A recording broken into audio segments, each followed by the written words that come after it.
Health News. Alang sa ato ang hisgutan ang panglawas sa sayo nga mga timailhan sa stroke atong syran kay katropang Aname Perez. Early signs sa stroke angay maila dayon. Giabisuhan sa mga health expert ang publiko nga ilhon dayon ang mga sayong timailan sa stroke aron malikayan ang grabing kadaot sa panglawas o kamatayon. Sumala sa doktor, mahimo magsugod ang stroke sa kalit nga pagluya o pamano sa usa ka bahin sa naong kamot o tiil. Ilabi na kung sa usara ka bahin sa lawas. Posible usab nga makasinati og lisod sa pagistorya o dili kasabot sa gisulti sa uban.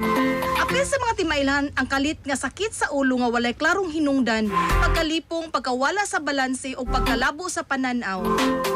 Gipasiugda sa mga eksperto ang pamaaging fast, face dropping, arm weakness, speech difficulty, and time to call emergency. Kung makita ang bisan usa niini, kinahanglan dayong dalo ng pasyente sa ospital o tawagan ng emergency responders.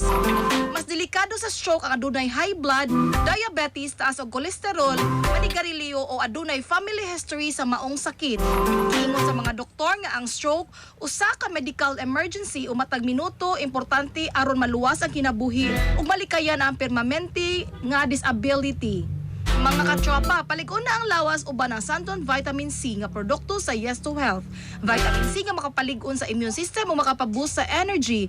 Sugday mo ang adlaw nga ligon o batasan ang pag-inom sa Santon Vitamin C, Alkaline Vitamin C. Yes, Alang sa nagkaroon sa Pilipino para sa Pilipinas, ako ang inyong katropa, Aname Perez, XFM News. Express Balita. Express